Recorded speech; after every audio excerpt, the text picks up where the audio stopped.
കഴിഞ്ഞ ദിവസങ്ങളിൽ നമ്മൾ കണ്ടാണ് രാഹുൽ മാങ്കൂട്ടം വേദി പങ്കിടുമ്പോൾ ബി.ജെ.പി നേതാവ് വേദിയിൽ നിന്ന് ഇറങ്ങിപ്പോകുന്നു. ഇന്ന് വന്ദേ ഭാരതിന്റെ ഉദ്ഘാടന സമയത്ത് പോലും സംഘപരിവാറിന്റെ ആരുമില്ലാത്തൊരു സാഹചര്യത്തിലേക്ക് വേദികൾ പോകുന്നുണ്ട്.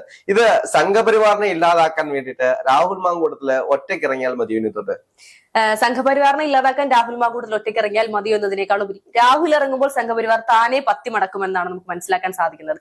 എന്തൊക്കെയായിരുന്നു? രാഹുൽ പാലക്കാട് കാലുകുത്തില്ല, രാഹുൽ കാലുകുത്തിയാൽ ആ കാല് തല്ലിയൊടിക്കും.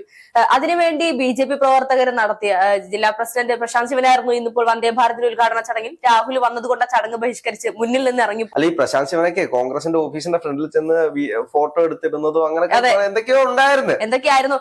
രാഹുൽ വരുന്ന സമയത്ത് നമ്മൾ കണ്ടിരുന്നു രാഹുലിനെ പാലക്കാട് കാല് കുത്തിക്കില്ല, അതുകൊണ്ട് തന്നെ രാഹുൽ വരുമെന്ന് പറഞ്ഞ ദിവസം വെളുപ്പിന് 2 മണിക്ക് അവിടെ പോയി കാവലിരുന്ന വ്യക്തിയാണ് ഈ പറഞ്ഞ പ്രശാന്ത് ശിവനാണെങ്കിലും അവരുടെ ബി.ജെ.പി സംഘം മൊത്തത്തില്.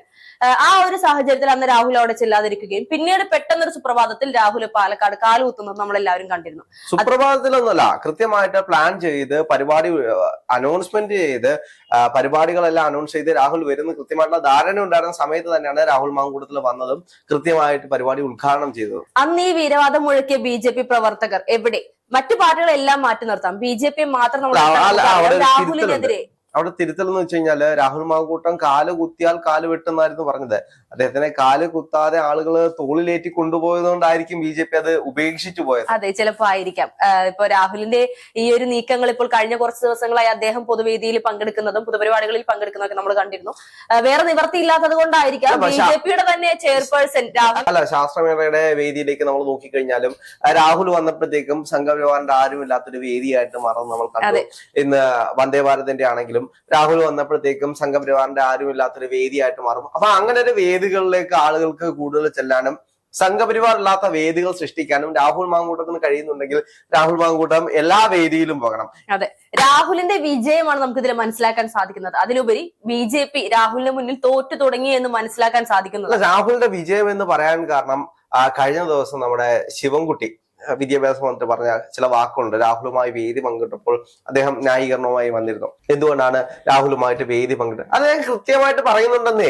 അതെ, പക്ഷേ ശിവൻകുട്ടി പറയുന്നുണ്ട്, കൃത്യമായി തന്നെ പറയുന്നുണ്ട്. പക്ഷെ കുറച്ചു സമയം കഴിഞ്ഞപ്പോൾ അദ്ദേഹം അത് മാറ്റി പറഞ്ഞിരുന്നു. അദ്ദേഹം മാറ്റി പറയാൻ വേണ്ടി സമ്മർദ്ദത്തിലായി എന്ന് നമുക്കെല്ലാം കൃത്യമായിട്ട് അറിയാവുന്ന കാര്യമാണ്. ഇപ്പൊ ഒരു പാർട്ടി എന്ന നിലയിൽ രാഹുൽ മാങ്കൂട്ടത്തിനെ കോൺഗ്രസിൽ അടിക്കാൻ പറ്റിയ ഏറ്റവും നല്ല വടിയായിട്ട് കൊണ്ടു നടന്നിട്ട് ആ വടി തങ്ങൾക്ക് പോലും ഉപയോഗിക്കാൻ കഴിയാത്തൊരു വടിയാണ് എന്ന് കൃത്യമായിട്ട് തിരിച്ചറിയുന്ന ഒരു സ്റ്റേറ്റ്മെന്റ് ആയിരുന്നു വിദ്യാഭ്യാസ മന്ത്രിയിൽ നിന്നുണ്ടായത്. അദ്ദേഹം ഇനി എത്ര മാറ്റി പറയാൻ ശ്രമിച്ചു കഴിഞ്ഞാലും അദ്ദേഹത്തിന്റെ ഉള്ളിൽ നിന്നും അദ്ദേഹം കൃത്യമായിട്ട് പറഞ്ഞു അവിടെ കോൺഗ്രസ്സുകാരാണ് രാഹുലിനെ മാറ്റാൻ ശ്രമിക്കുന്നതെന്നും മാറ്റാരും അവിടെ രാഹുലിനെ മാറ്റി നിർത്താനോ അല്ലെങ്കിൽ അതിന് കഴിയില്ല എന്ന് അദ്ദേഹം കൃത്യമായിട്ട് അതിൽ പറഞ്ഞു വെക്കുന്നുണ്ട്. ഇതിപ്പോ കോൺഗ്രസിന് പോലും തെറ്റായി പോയി രാഹുലിനെ സസ്പെൻഡ് ചെയ്തത് എന്ന് ചിന്തിക്കുന്ന ഒരു അവസ്ഥയിലേക്കാണ് കാര്യങ്ങൾ പോയിക്കൊണ്ടിരിക്കുന്നത്. പാലക്കാടിനെ രാഹുലിനെ ഒഴിവാക്കിക്കൊണ്ട് കോൺഗ്രസിന് മറ്റൊരു സ്ഥാനാർത്ഥിയെ നിർത്താൻ സാധിക്കുമെന്ന് നമുക്ക് തോന്നുന്നില്ല. അടുത്ത നിയമസഭാ തെരഞ്ഞെടുപ്പ് വരുന്ന സാഹചര്യത്തിൽ രാഹുലിനെ മാറ്റി നിർത്താനോ രാഹുലിനെ റീപ്ലേസ് ചെയ്യാനോ പറ്റിയ ഒരു സ്ഥാനാർത്ഥി ഇനി കോൺഗ്രസിൽ ഉണ്ടാകുമോ? അത് കോൺഗ്രസ് പാർട്ടി തന്നെയാണ് തീരുമാനിക്കുന്നത്. ഇപ്പൊ നമ്മൾ ഇവിടെ ഇരുന്ന് ഇത്തരത്തിലുള്ള കാര്യങ്ങളെല്ലാം പറയും. കാരണം ഇതിന്റെ അടിസ്ഥാനം എന്ന് പറയുന്നത് രാഹുലിനെതിരെ പരാതികളൊന്നും ഇല്ലാത്തൊരു സാഹചര്യമാണ്, പരാതിക്കാരില്ലാത്തൊരു സാഹചര്യമാണ്. ആ ഒരു സാഹചര്യത്തിൽ രാഹുലിനെ കുറ്റം പറയാൻ പറ്റത്തില്ല. പിന്നീട് ബാക്കിയുള്ളതെല്ലാം പാർട്ടിയാണ് തീരുമാനിക്കുന്നത്. കോൺഗ്രസ് പാർട്ടിയുടെ കയ്യിലാണ്. ഇപ്പൊ നമ്മൾ ഇവിടെ ഇരുന്നുകൊണ്ട് രാഹുലിനെ പാർട്ടിയിലേക്ക് തിരിച്ചെടുക്കണം, അല്ലെങ്കിൽ രാഹുൽ കോൺഗ്രസിന്റെ ഒരു അസറ്റ് ആണ് എന്നൊക്കെ പറഞ്ഞു കഴിഞ്ഞാലും അത് കോൺഗ്രസ് പാർട്ടിയുടെയാണ് അവസാനത്തെ ഉത്തരവ് എന്ന് പറയുന്നത്.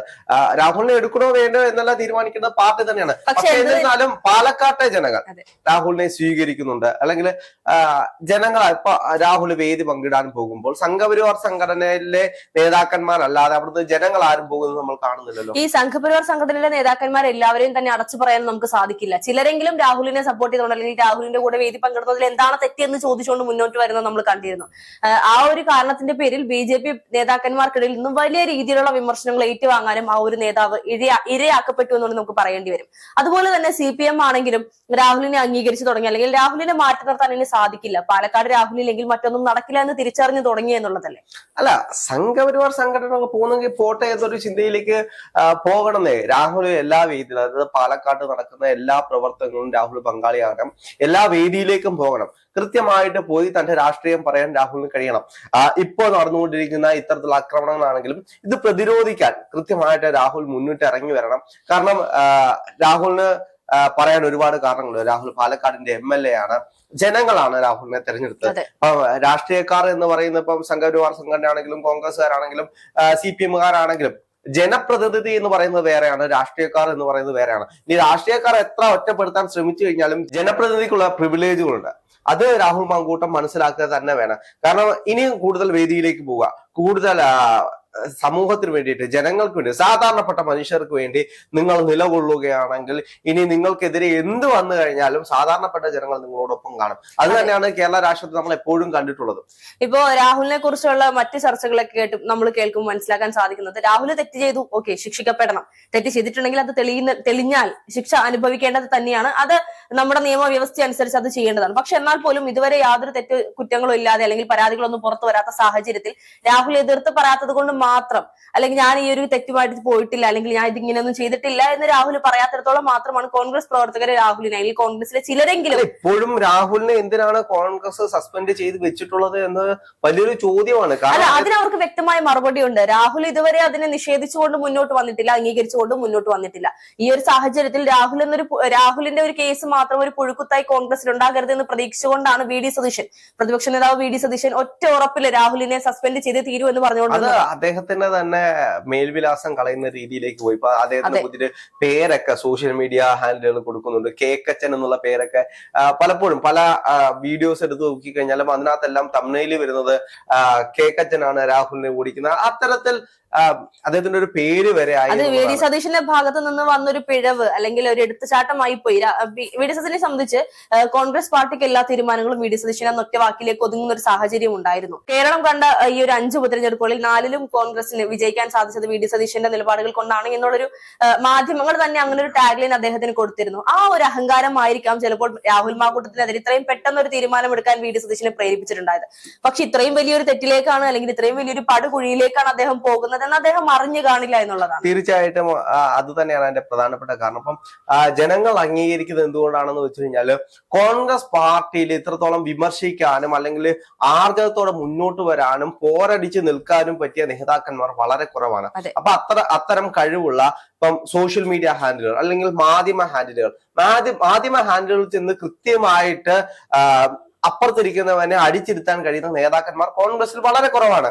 അപ്പം അത്തരത്തിലുള്ള ഉശിരുള്ള നേതാവിനെ വാർത്തെടുക്കേണ്ട സമയത്ത്, അദ്ദേഹത്തിനെ ചേർത്ത് നിർത്തേണ്ട സമയത്ത് അദ്ദേഹത്തിനെ തള്ളിപ്പറഞ്ഞ് മുന്നോട്ട് പോയി കഴിഞ്ഞാൽ കോൺഗ്രസിനാണെങ്കിലും അതൊരു വിഷയമാണ്. അല്ലെങ്കിൽ അത്തരത്തിലുള്ള നേതാക്കന്മാരെ നമ്മള് ഇപ്പൊ CPM പോലുള്ള പാർട്ടികളൊക്കെ ആണെങ്കിൽ അവരെ എന്ത് വില കൊടുത്തും സംരക്ഷിക്കുന്ന സാഹചര്യമുണ്ട്. അങ്ങനെ സംരക്ഷിക്കുകയൊന്നും വേണ്ട. അദ്ദേഹത്തിന് തെളിവില്ലാത്ത കാലത്തോളം, അദ്ദേഹത്തിനെതിരെ പരാതി ഇല്ലാത്ത കാലത്തോളം അദ്ദേഹത്തിനെ സംരക്ഷിച്ച് നിർത്താൻ കോൺഗ്രസിന് ചെയ്യാമായിരുന്നു. അതെ, എന്ത് തന്നെയാണെങ്കിലും ഇനി രാഹുൽ വരുന്ന വേദികൾ ബഹിഷ്കരിക്കാനാണ് BJP-യുടെ നീക്കം അല്ലെങ്കിൽ തീരുമാനമെങ്കിൽ ഇത്തരത്തിൽ ബഹിഷ്കരിച്ച് കേരളം തന്നെ വേണ്ടെന്ന് വെക്കേണ്ട, അല്ലെങ്കിൽ കേരളം എന്നുള്ള സ്വപ്നം തന്നെ BJP മറന്നേക്കണം എന്നുള്ള രീതിയിലേക്കാണ് കാര്യങ്ങൾ പോയിക്കൊണ്ടിരിക്കുന്നത്. ബാക്കിയെല്ലാം BJP തീരുമാനിക്കട്ടെ രാഹുലിനെ അംഗീകരിക്കണോ